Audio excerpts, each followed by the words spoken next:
My stepson called me on a Tuesday morning while I was pulling weeds from the garden my husband and I had planted together the spring before his diagnosis. I'd been out there since 6, the way I always was when my mind wouldn't settle, and my knees were already aching from the damp soil when my phone buzzed in my apron pocket. I almost didn't answer. "The attorney wants us both there Thursday at 10, my stepson said. No greeting, no acknowledgement of my loss. We'd buried his father 11 days earlier, and in 11 days, he hadn't once asked how I was holding up. "Harrison's office downtown. Don't be late." I told him I'd be there. "And don't get any ideas," he added, his voice flattening into something I can only describe as a warning. "Dad and I talked. You know how things stand." The line went quiet before I could respond. I set my phone on the patio railing and stood there looking at the garden for a long time. The roses my husband had planted for our anniversary the year before were just beginning to bud.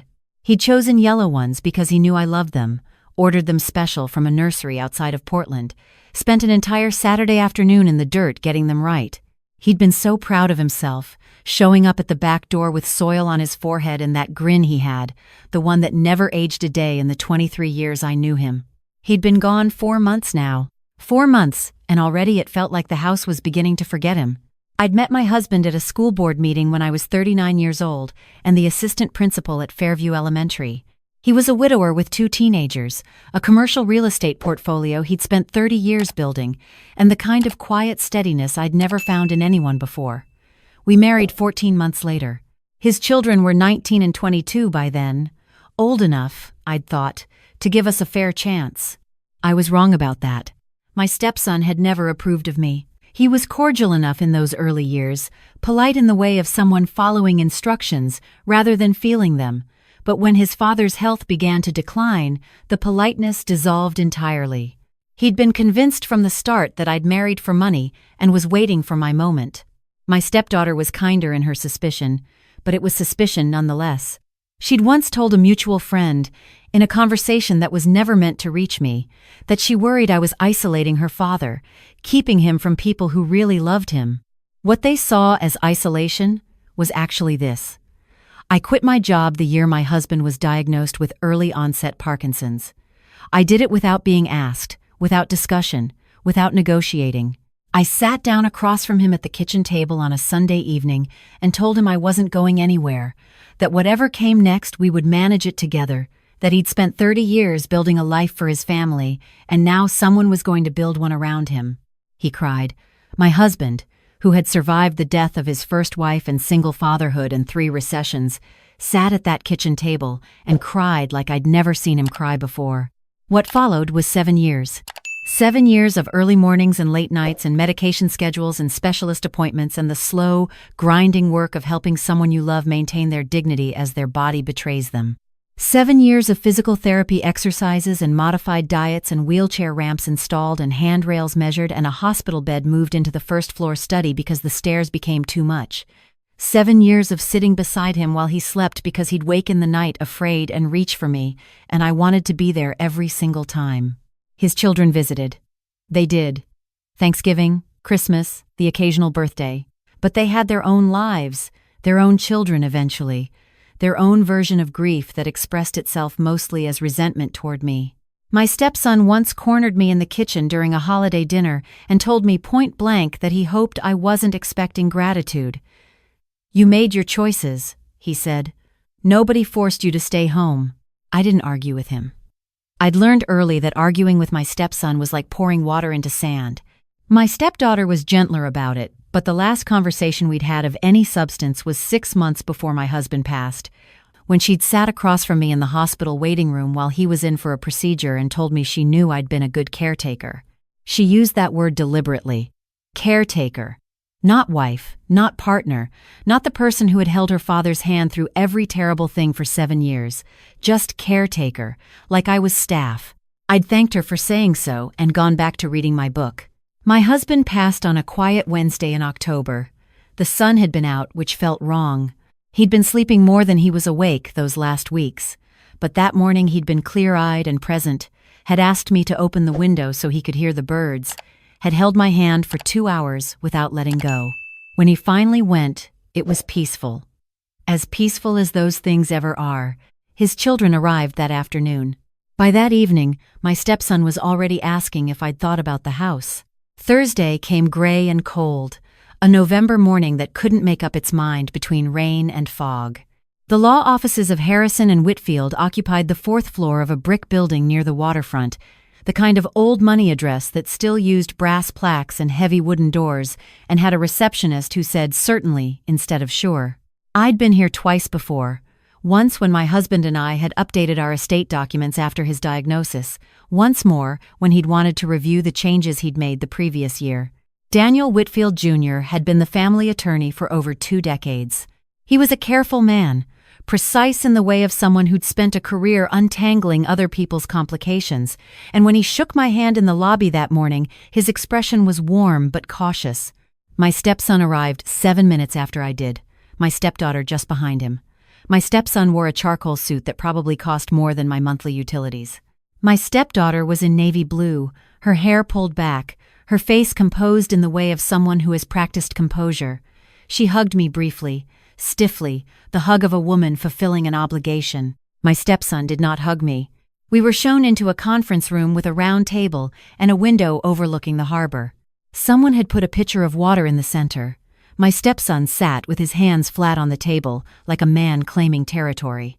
My stepdaughter sat beside him. I took the chair nearest the door. Daniel came in carrying a slim portfolio and settled across from us with the quiet authority of someone about to deliver news he'd been holding for some time. "Thank you all for being here," he said. "I know this is a difficult time, and I want to proceed with as much care as possible." My stepson glanced at his watch. "We appreciate that, Daniel. Let's just get through it." "Of course." Daniel opened the portfolio. "I want to begin by noting that your father updated this document 14 months ago, approximately 18 months before his death. He was fully competent at the time of signing. I have documentation confirming that, should it become relevant." My stepson's jaw tightened slightly. My stepdaughter said nothing. Daniel began to read. The formal language washed over me the way it does when you're bracing for something. The revocations, the appointments, the boilerplate. I kept my hands folded in my lap and looked out at the harbor. "To my son," Daniel read, and my stepson sat up straighter. "I leave my interest in Whitmore Commercial Holdings, the primary operating company, comprising my stake in the downtown office park and the 2 warehouse properties on the south side." My stepson's expression opened up like a window. That was the real prize. Everyone in the room knew it. The commercial portfolio his father had spent 3 decades assembling. He glanced at his sister with barely concealed satisfaction. Daniel continued, "I also leave him the vacation home in Bend, Oregon, and my personal vehicle collection." "Good." My stepson couldn't help himself. He said it out loud, just the one word, but it filled the room. Daniel didn't look up. "However, these bequests are contingent on the following conditions." My stepson's satisfaction flickered. "Conditions? Your father was very specific." Daniel adjusted his glasses. "Whitmore Commercial Holdings is currently encumbered by a refinancing agreement signed 22 months ago, under which your father extracted approximately $4.2 million in equity to fund his medical expenses and ongoing care costs. The outstanding balance on that note is $3.8 million, due in full within 18 months of transfer of ownership." The room went quiet. "Additionally," Daniel continued, "the Bend property carries a lien of $340,000 from a contractor dispute that was never resolved. And the vehicle collection, which your father valued at approximately $900,000, has not been appraised recently. A current appraisal may show a different figure." My stepson stared at him. "You're telling me the portfolio is underwater?" "I'm telling you the portfolio requires significant immediate capital to remain viable. Your father wanted you to understand that. Before accepting the bequest, my stepdaughter had gone very still beside her brother. She was a smart woman, always had been. I watched her do the math. "To my daughter," Daniel continued, "I leave the family home in Lake Oswego, including all furnishings." My stepdaughter's chin came up slightly. "However, the home equity line of credit attached to the property carries a balance of $280,000. Your father drew on it heavily in his final 2 years. She absorbed this without expression. I had to admire that. And to my wife. Daniel paused, just a beat, and I felt my stepson's attention shift toward me like a weather system. I leave the following. My stepson smiled. He couldn't help that either. It was small and controlled, but I'd been watching his face for 17 years, and I knew every variation of his condescension. Daniel reached into the portfolio and produced a small envelope, sealed with tape that had gone slightly yellow with age. He slid it across the table toward me. "Your husband asked that you open this first." Before we continue, I looked at it for a moment. My name was written on the front in my husband's handwriting, which had grown increasingly unsteady in his final years but was still unmistakably his. I opened it carefully. Inside was a photograph. The two of us, taken at some forgettable Saturday in the backyard, early summer judging by the light. I was laughing at something off camera, and my husband was looking at me instead of the lens, his expression so openly tender that I had to look away from it for a moment to collect myself. On the back of the photograph, in his handwriting, "Everything I ever built was worth something because you were there." My stepson made a sound in his throat. Not quite a laugh, but close enough. "That's it?" He looked at Daniel. "That's the bequest? A photograph?" "That's the first part," Daniel said evenly. "How touching." My stepson leaned back in his chair. He was trying to maintain something, dignity or composure or the performance of someone not bothered, but it wasn't quite working. "I hope she's not expecting much more than that. Dad told me directly, the year before he got really bad, that he'd made sure we were taken care of first." Daniel looked at him steadily. "Would you like me to continue? Please." "To my wife," Daniel resumed, his voice taking on a slightly different quality, "I additionally leave the following. My personal investment accounts at Merrill Lynch and Vanguard, including all equity positions and bonds, currently valued at approximately $2.1 million. My stepson's mouth opened. "My interest in the Riverside Avenue mixed-use property, which I transferred into a separate LLC 2 years ago, and which is not part of the Whitmore Holdings portfolio. Current market value approximately $3.4 million. "That's impossible," my stepson said. Daniel continued without breaking stride. "The life insurance policy I took out 11 years ago, in the amount of $1.5 million, of which my wife is the sole named beneficiary. The proceeds from the sale of the Scottsdale investment property, which sold in escrow last month for $890,000, and a trust established in my wife's name, funded at $750,000, structured to provide income for the remainder of her life." The room was absolutely silent. "All told," Daniel said, setting down the document and looking at us both over his glasses, "the total assets left to your wife come to approximately $8.6 million in liquid and near-liquid holdings." My stepdaughter had pressed her fingers to her lips. My stepson looked like someone had struck him across the face. "That can't be right," he said. His voice had lost its shape. He would have told me. "Your father was very deliberate in how he structured this." Daniel reached for another document. "Which brings me to the final portion. He wrote a letter. He asked me to read it aloud. He was very clear that it needed to be heard by everyone in this room.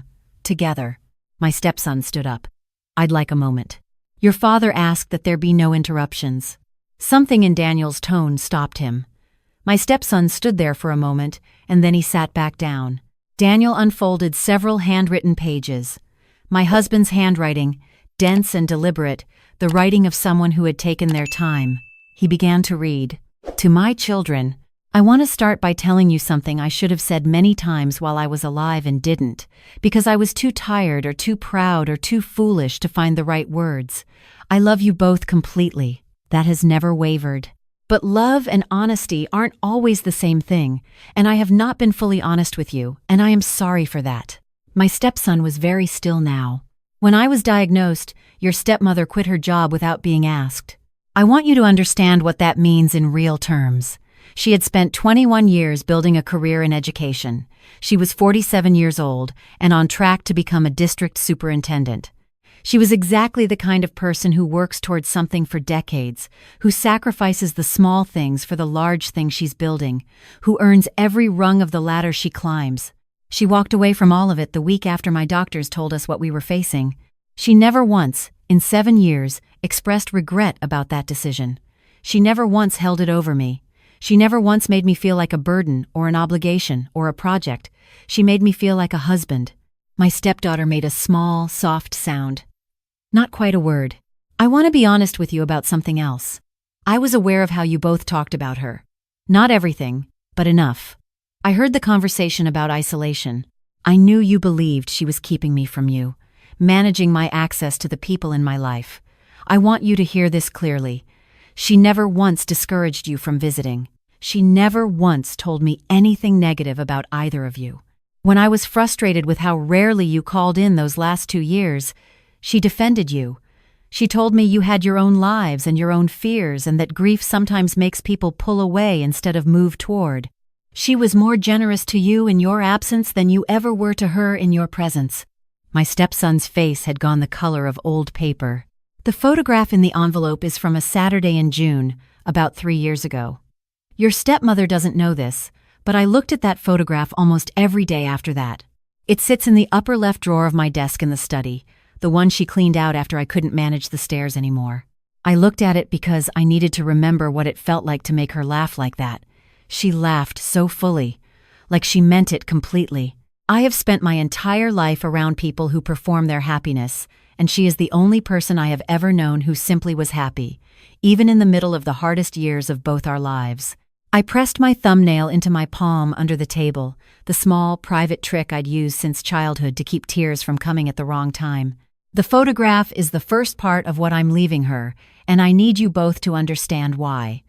I didn't give her the photograph because it was all she was getting. I gave it to her first because I wanted the last record of my handwriting to be something true. I wanted her to hold something that said what I sometimes failed to say out loud. To my son specifically, I know you believe she married me for financial security. I know this because you told me, once, during a conversation you may or may not remember, when you were being more candid than usual and I was too tired to redirect it. I want to address that belief directly.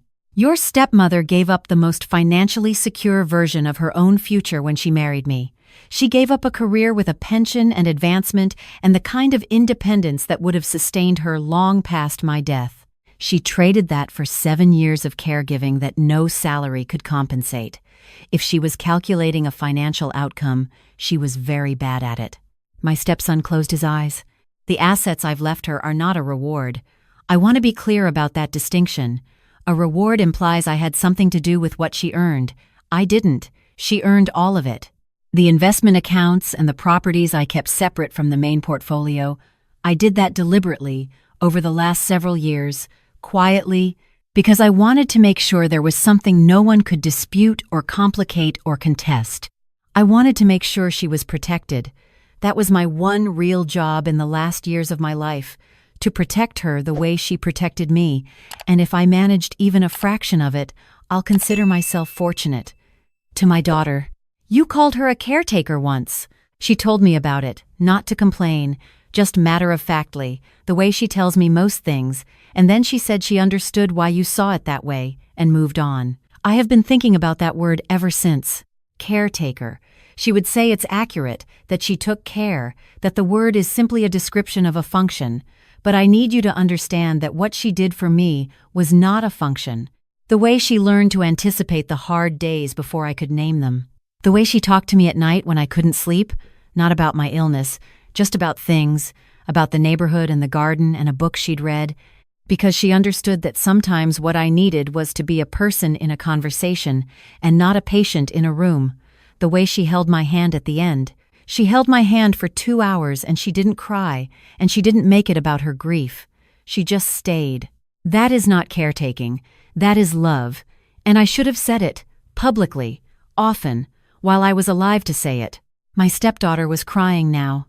Quietly, her face still, but tears moving steadily down her cheeks. I'm leaving you both something real. I'm leaving you the work, the challenge, the complicated inheritance of something that requires effort to sustain. I'm not doing that to punish you. I'm doing it because I was handed things I didn't fully earn, and I want better for you. Your stepmother started over at 47, with nothing she hadn't built herself. She can tell you things about that I never learned. If you're smart, and you both are, you'll ask her, to my wife. I have written and rewritten this part more times than I can count. None of the versions have felt adequate, which tells me that adequacy was never really available to me here. You gave me 7 years I did not deserve to have. You gave them freely, without ledger keeping, without scorekeeping, without once suggesting that the scales between us were anything other than perfectly balanced when we both knew they were not. You stayed when staying was the harder thing in almost every direction. You stayed when my children were unkind to you and when my body failed me, and when the life we'd talked about building kept getting deferred and then deferred again, and finally, I think we both understood it was going to look different than we'd planned. I hope it was enough. I hope the years in the garden and the drives up the coast and the evenings when I was still well enough to sit on the porch and simply be with you were enough. I think they were, for me. I think I was luckier than I had any right to be. The money is yours, every dollar of it. I'm not leaving it to you out of obligation or guilt, though both of those are present and real. I'm leaving it because it's the only concrete language I have left. I cannot give you back the career years. I cannot give you back the mornings you spent on the phone with insurance companies, and the evenings you spent researching treatment options, and the middle of the nights you spent sitting beside me in the dark so I wouldn't be afraid. I cannot give you back what my children took from you in small, persistent cuts over 17 years. I can give you the freedom to build whatever comes next without having to worry about whether the ground is solid. Build something beautiful. You always knew how to do that. I've watched you do it from scratch in more ways than I can name. I love you. I'm sorry I didn't say it better, more often, louder, in front of the people who needed to hear it. That was a failure of courage that I'll carry into whatever comes next. I love you. And you were, by a very wide margin, the best thing that ever happened to me. Daniel set the letter down carefully and folded his hands on the table. No one spoke. My stepson had not moved for several minutes. He was looking at the surface of the table, his jaw working, and when he finally raised his eyes, they were wet. He looked at me for a long moment, and I watched him go through something. Some private reckoning he'd been putting off for years, and when he came out the other side of it, his face looked different, older and less defended, and more like the person I'd occasionally glimpsed beneath the performance. I didn't know, he said. His voice was rough. About the job. I didn't know you'd been on track for, I didn't know any of that. I held his gaze. It wasn't something I needed you to know, but I said things. He stopped. I said things about you that I made assumptions that the conversation he mentioned about the money. I did say that to him. He pressed his fingers to his forehead. I actually said that to my father. I know. He never told me. He just... My stepson exhaled, a long, unsteady breath. He just kept it, and then he, in a letter, because he was more decent than I gave him credit for being. He was very decent, I said. He had his failings, but he was a good man. My stepdaughter had come around the table. She stood beside my chair the way someone stands when they want to reach for something but aren't sure they have permission. Her face was wet and open in a way I'd never seen it. All the careful composure dissolved. I called you a caretaker, she said. I know. I meant it as something less than what you were. I knew that when I said it. I looked at her for a long moment. She was her father's daughter in the best ways, under everything. She had his eyes and his capacity for honesty when she finally chose it. Sit down, I said quietly. She sat beside me and put her face in her hands, and the sound she made was the sound of someone releasing something they've held for a very long time. I put my hand on her back and felt her shoulders shake, and I thought about the fact that she had also lost her father, and that grief does strange and unforgiving things to people, and that I had carried my own anger toward her for years like a stone in my coat pocket, and that stones are heavy, and I was tired of the weight. We sat in that conference room for a long time.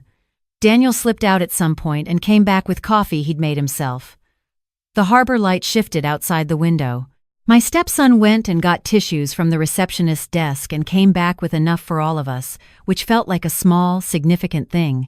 The conversation we had there was halting and imperfect and covered ground that should have been covered years earlier and wasn't. My stepson talked about his mother, his biological mother, who had died when he was 11, and about the way loss at that age teaches you to hold people at a certain distance as a form of protection, and about how he'd spent 17 years applying that distance to me, specifically because it was easier than the alternative. My stepdaughter talked about guilt. The guilt of the child who visits on holidays and calls when she remembers and tells herself it's enough while knowing in some quiet, honest part of herself that it isn't. I told them about the yellow roses in the back garden, about the Saturday their father had spent in the dirt getting them right.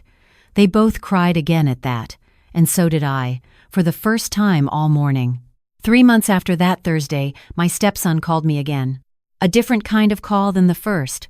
He'd spent those months working through his father's portfolio, doing the difficult practical work of understanding what he'd actually inherited.